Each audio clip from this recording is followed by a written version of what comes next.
Grand 3, le cycle de l'eau. Bon, le cycle de l'eau. Dans la nature, l'eau fait un cycle.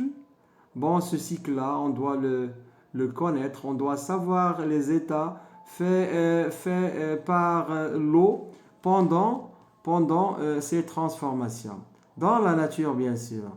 Voyons ces transformations. Donc, la question qui se pose, quelles sont les sources d'eau naturelle? D'abord, pour les sources, on a les eaux souterraines. Voilà ici, l'eau se trouve à l'intérieur.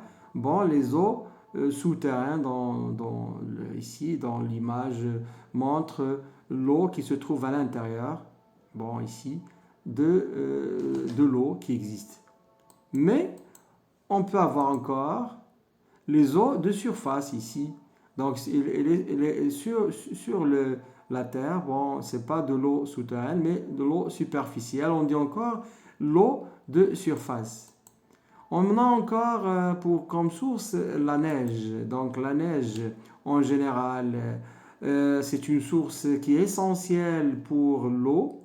Bon, c'est la troisième source de l'eau. Bon, pour la quatrième source de l'eau, ce sont les nuages. Les nuages qui font partie de l'eau potable. Bon, parce que les nuages ne contiennent pas, l'eau qui existe dans les nuages ne contient pas du sel. Donc, on dit que on a quatre sources de l'eau.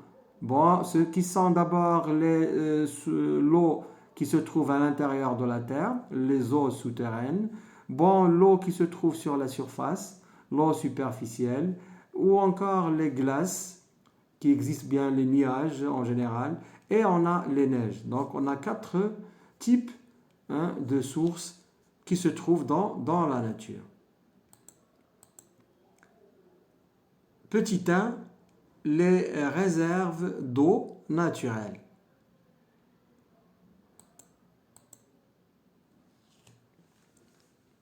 L'ensemble des réserves d'eau de la Terre s'appelle l'hydrosphère. Donc l'hydrosphère veut dire les réserves d'eau qui existent sur la Terre. Bon, on l'appelle l'hydrosphère. Une des plus importantes réserves d'eau sur la Terre, on trouve, bon, on a déjà cité quatre sources qui sont, ou bien quatre réserves qui sont essentielles, qui se trouvent dans la nature. D'abord, les eaux de surface, comme l'eau des rivières, des lacs, etc. Donc, c'est le premier exemple. Deuxième réserve d'eau, ce sont les eaux souterraines, comme l'eau des puits, des nappes, etc. On a plusieurs exemples. Troisième réserve, ce sont les neiges qui se trouvent sur Terre. Et quatrièmement, les nuages. Donc, les réserves d'eau sont ces quatre réserves. L'eau se répartit dans la nature de la manière suivante.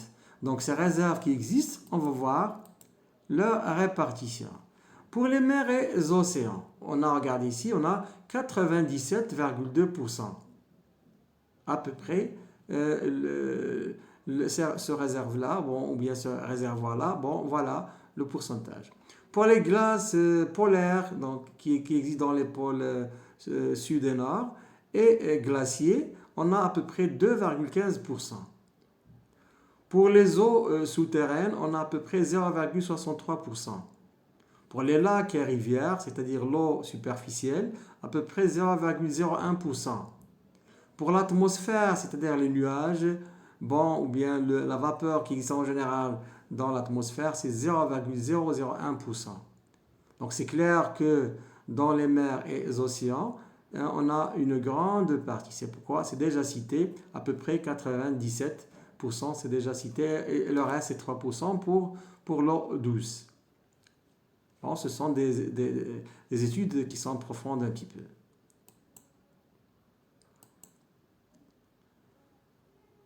Regardez ici une image et la question suivante. Regardez ici l'image. Hein? Bon, cette rivière, parmi les nombreuses rivières qui se jettent dans les océans et les mers, comment expliquer le manque d'inondation des océans et des mers sur la Terre? C'est-à-dire pourquoi on n'a pas d'inondation des océans et des mers, malgré que toujours on a l'ajout de l'eau dans les océans et les mers. Toujours les rivières écoulent vers les mers et les océans, mais on n'a pas d'inondation. Bon, bien sûr, on a parfois des inondations, mais c'est à cause des transformations qui existent climatiques, hein, des agitations climatiques, mais pas pour ce phénomène-là. On va chercher pour la réponse. Regardez ici, l'image. Bon, ici, on a ici, c'est la mer. On a l'évaporation parce qu'il est fait par les rayons solaires. Voilà ici, le soleil, c'est l'évaporation. Après, ici on a la vapeur d'eau qui va passer vers l'état, la vapeur d'eau c'est l'état gazeux, qui va passer vers l'état liquide dans les nuages pour une transformation qui est la condensation. Bien, on a dit que c'est encore la liquéfaction. Le vent souffle, donc on a un déplacement des nuages. Bon, voilà. Pour avoir des précipitations. Donc l'eau peut... on a les pluies, on a la neige, etc. Regardez ici. Bon, les nuages, par le vent, passent dans les montagnes et on a les précipitations sous forme de neige. Ensuite, l'eau passe, soit après avoir passé à l'état liquide, c'est la fusion de la neige, il va donner des ruissellements qui passent vers la mer, ou bien on a infiltration vers les nappes, etc. Mais toute l'eau va passer vers la mer. Bon, c'est une image où existent les transformations qui existent dans la nature.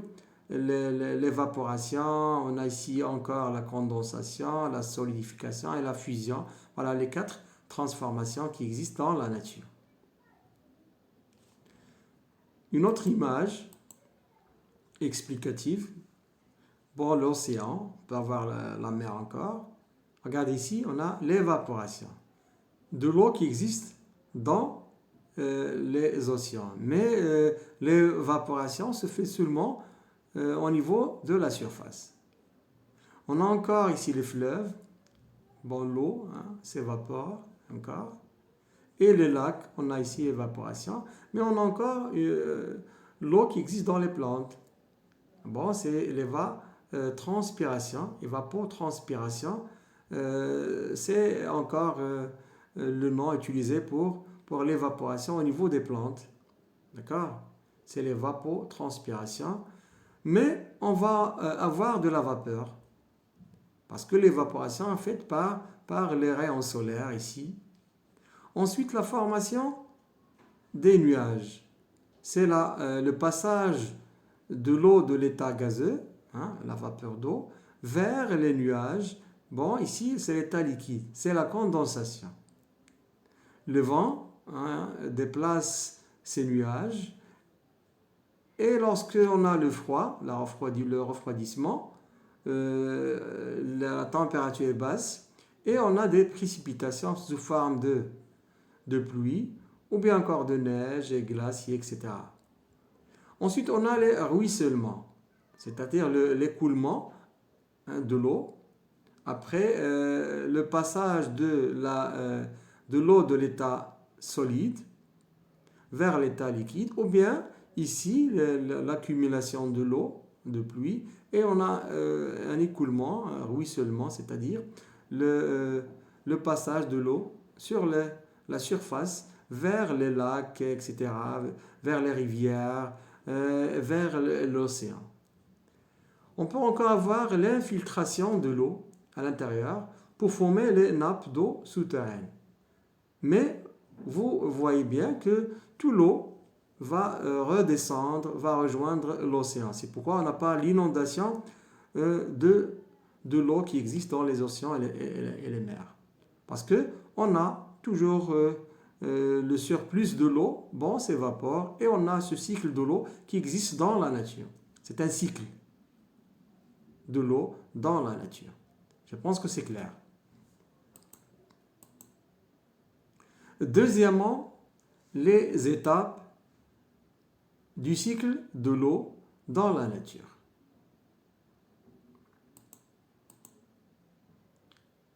L'eau dépend dans la nature à un cycle permanent, c'est-à-dire qui se produit toujours, de transformation physique. Grâce à elle, les sources d'eau naturelles sont renouvelées. Donc, toujours, on a un renouvellement de l'eau dans la nature parce qu'on a un cycle de l'eau. On a les 4 transformations qui existent, qui exigent à l'eau de passer d'un état à un autre pour toujours faire ce cycle-là. Encore un schéma plus simple pour la mer. Le départ, c'est la mer ou bien l'océan. On a la formation de la vapeur d'eau par évaporation. On a la formation des nuages par condensation. Puis le vent pousse les nuages pour qu'on puisse avoir soit de la pluie, soit des neiges. Bon, après la formation de l'eau, bon, on a ici la fusion de l'eau pour avoir l'eau liquide qui nous donne soit l'eau qui se trouve à la surface superficielle ou bien les eaux souterraines, mais le tout, regardez ici, reviennent à l'eau.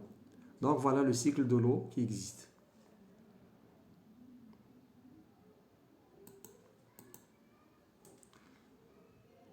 Le cycle de l'eau dans la nature se fait à travers les étapes suivantes.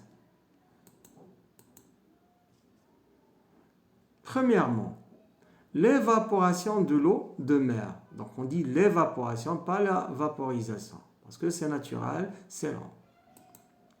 Deuxièmement, condensation de la vapeur d'eau et la formation des nuages. Troisièmement, l'eau retombe sur le sol sous forme de pluie, de grêle ou de neige ou encore de glace qui se font par la suite. Ce sont les précipitations. Donc l'eau retombe sous forme de précipitation. Quatrièmement, une partie de l'eau de pluie s'infiltre dans le sol pour donner les eaux souterraines et forme les nappes d'eau souterraines. Mais l'autre partie, bon, on passe dans les rivières, les lacs, etc., pour former ce qu'on appelle les eaux superficielles, ou bien les eaux de surface. Cinquièmement, écoulement de l'eau de rivière et une partie des eaux souterraines vers la mer. Donc, on revient à la mer. On part de la mer et on revient à la mer. Donc, ce sont 5 étapes bon, pour que l'eau fait un cycle dans la nature.